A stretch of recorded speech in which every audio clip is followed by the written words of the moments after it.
A paz de Cristo Jesus, meus amados irmãos, vamos iniciar hoje mais uma aula que nós temos por tema a inspiração da Bíblia.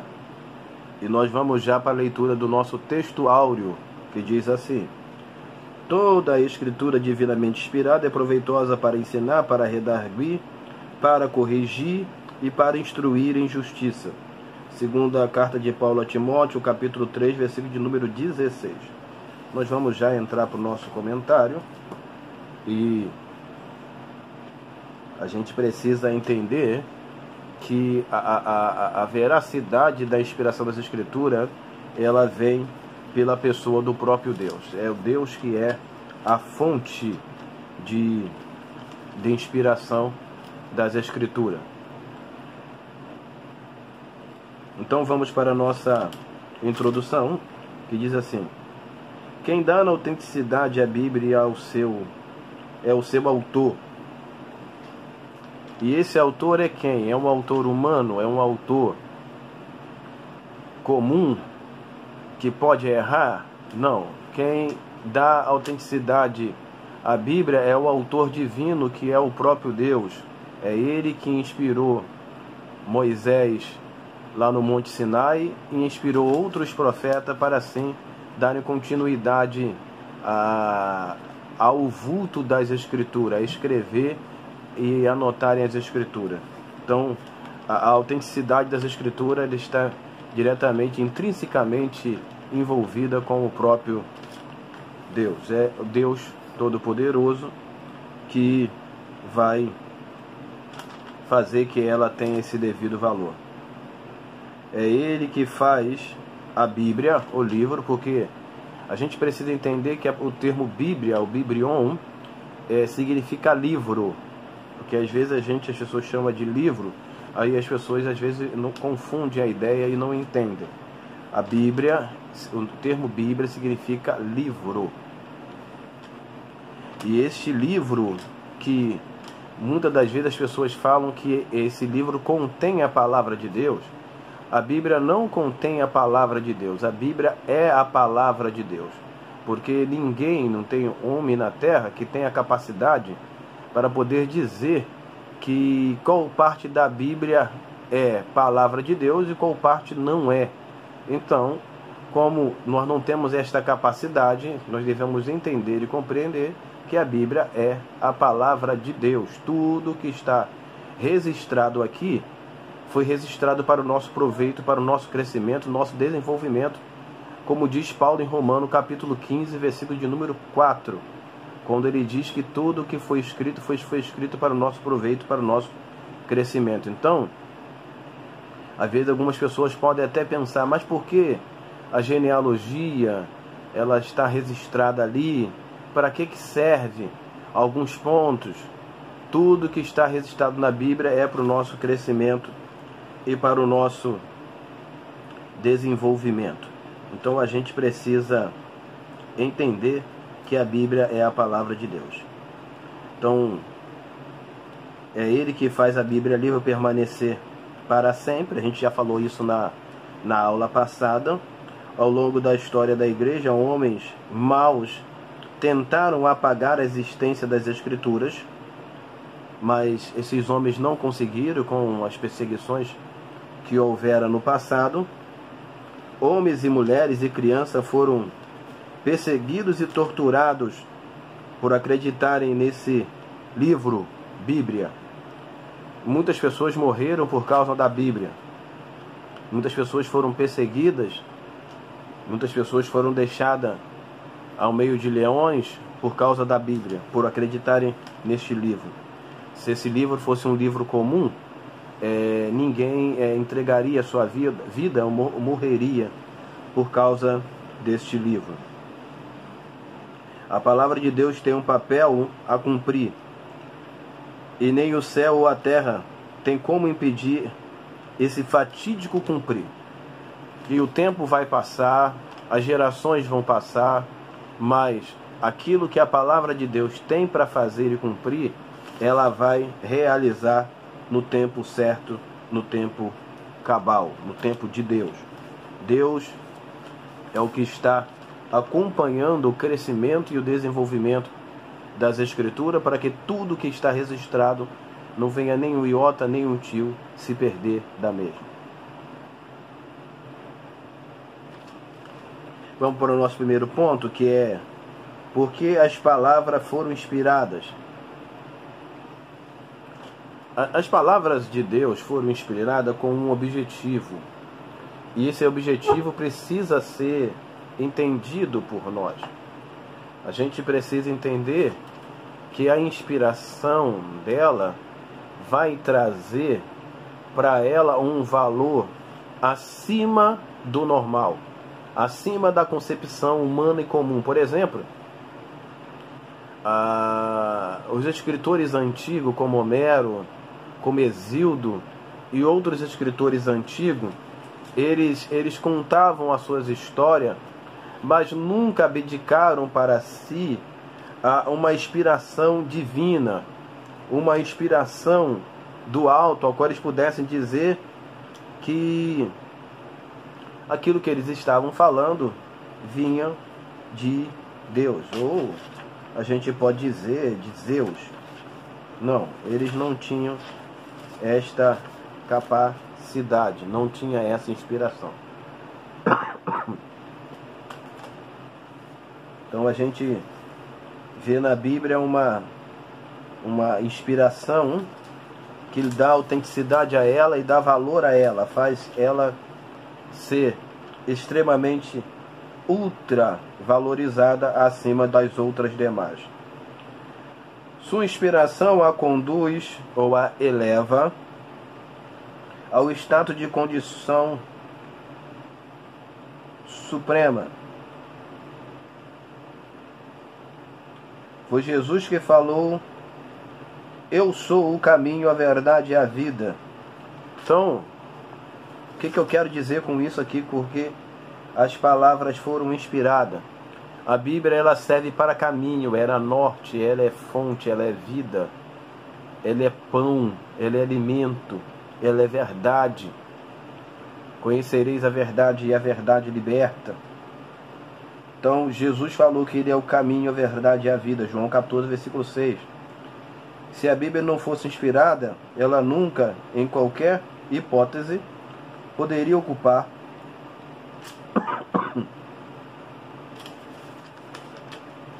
o mais alto grau de autoridade da humanidade. Sua fonte inspiradora lhe delega isto. Por ela ser inspirada por Deus, é que ela é a maior fonte de autoridade no mundo. É o único livro no mundo que salva, que liberta, que cura, que tira homens e mulheres de prisões, que muda a história de homens e mulheres que estão perdidos em drogas, em prostituições.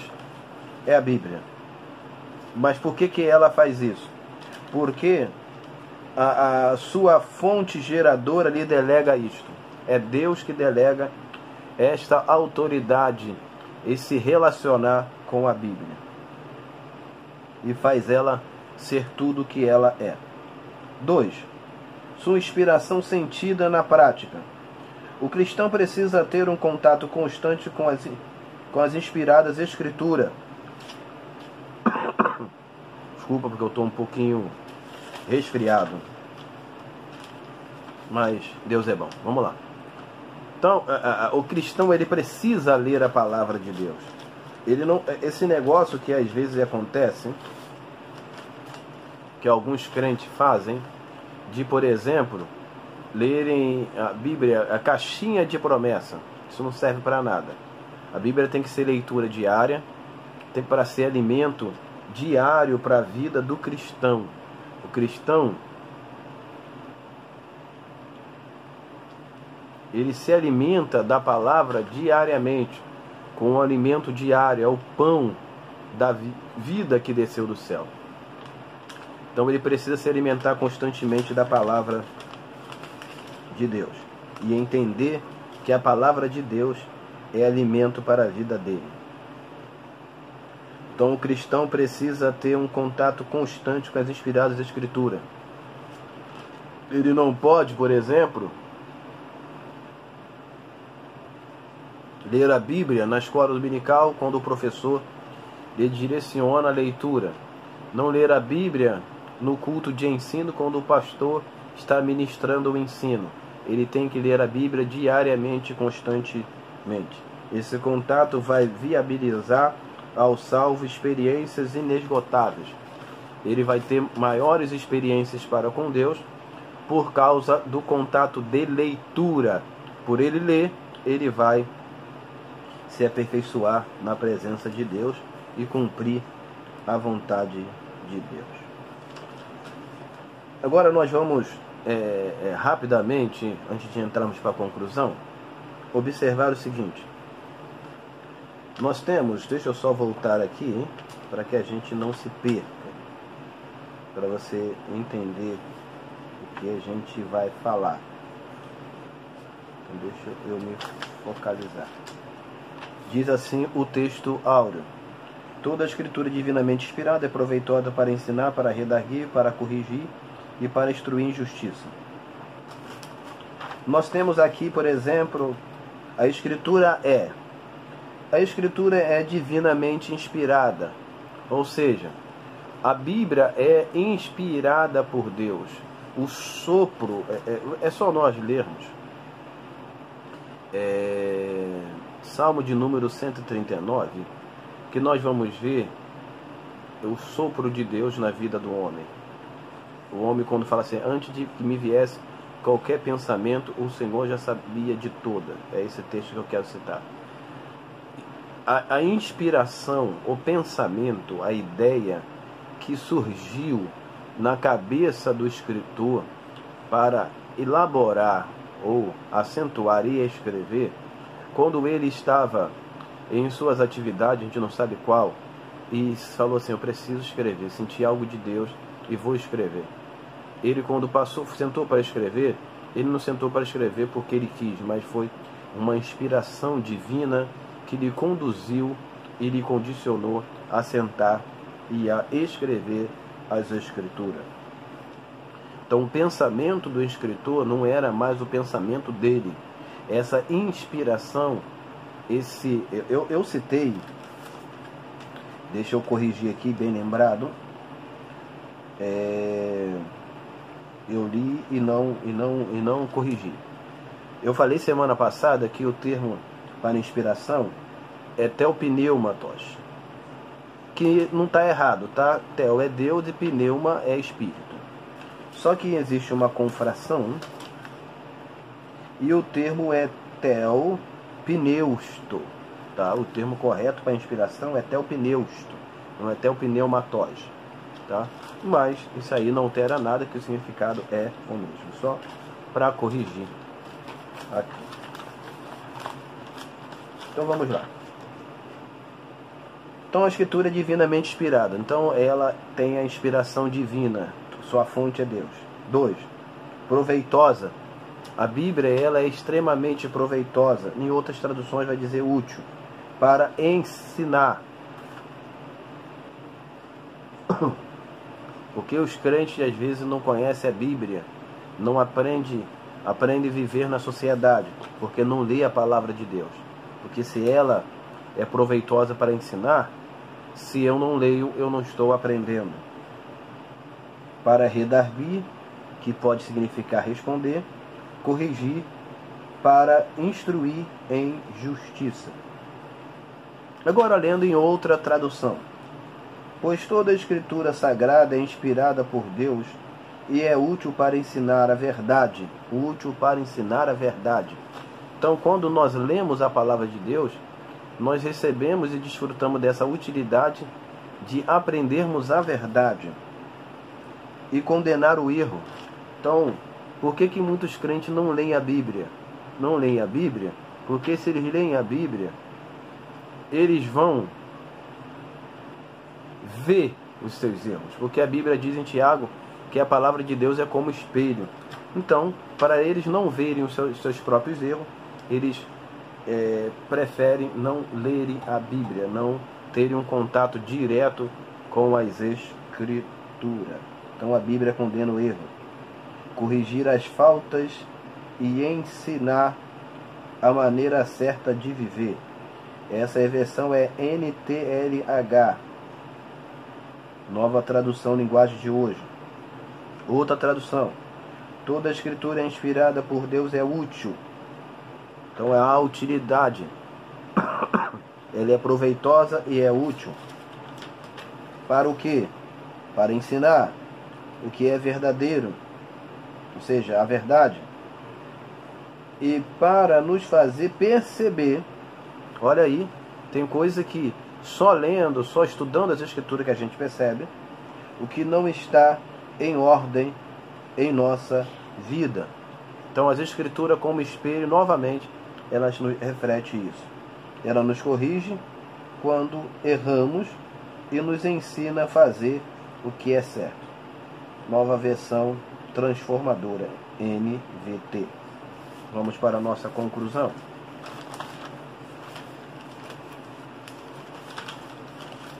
Conclusão: as escrituras têm a sua fonte divina. Sua preservação também é divina. Todos os elementos que a cercam são divinos, fazendo dela uma palavra ultra divina, sendo para o cansado e abatido do deserto pão e água. A Bíblia não contém a palavra de Deus. A Bíblia é a palavra de Deus. A Bíblia não contém. Algumas pessoas podem falar, contém a palavra de Deus, porque tem termos que parecem insignificantes. Não, a Bíblia é a palavra de Deus.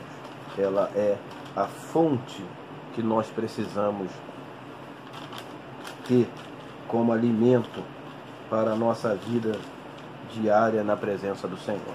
Eu quero aqui, antes de terminar, ler 2 textos bíblicos.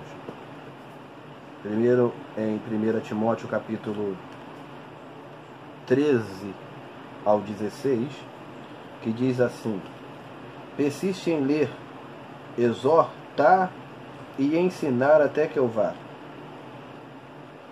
Aí, eu vou pular para o versículo de número 16. Tem cuidado de ti mesmo e da doutrina. Persevera nessas coisas, porque fazendo isto, te salvarás tanto a ti mesmo, como aos que te ouvem.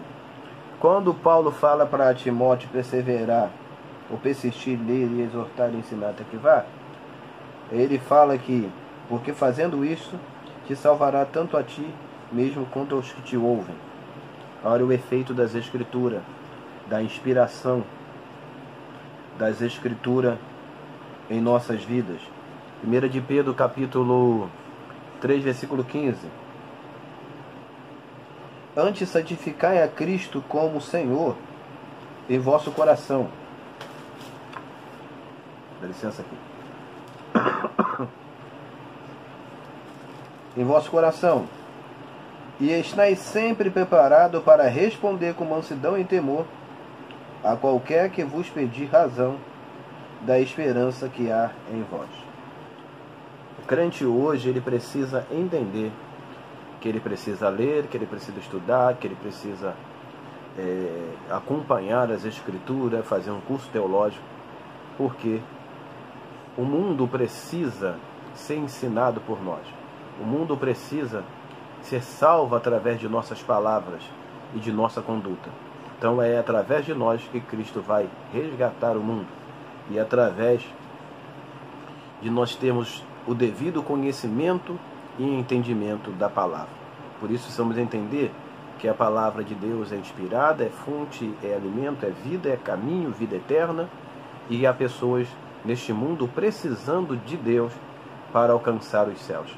E é através de nós que essas pessoas vão serem salvas pelo poder do Espírito Santo. A palavra de Deus é inspirada e é proveitosa para ensinar e redarguir e corrigir em justiça. Esta é a palavra de vida eterna que nós temos recebido. Amém e amém. Vamos orar e agradecer o Senhor, e que Deus possa nos abençoar em nome de Jesus. Senhor Deus, muito obrigado por mais esta oportunidade de estarmos glorificando e exaltando o Teu nome. Fale conosco na escola dominical, nos faça entender e compreender a Tua palavra. Nos permita uma aula agradável e confortável. Abençoe esse professor e esta professora. E que esta aula de domingo possa ser uma bênção para a honra e glória do nome de Jesus. Amém e amém. Glória a Deus, que Deus nos abençoe. Tenhamos um excelente domingo e uma excelente aula de escola dominical. Amém e amém.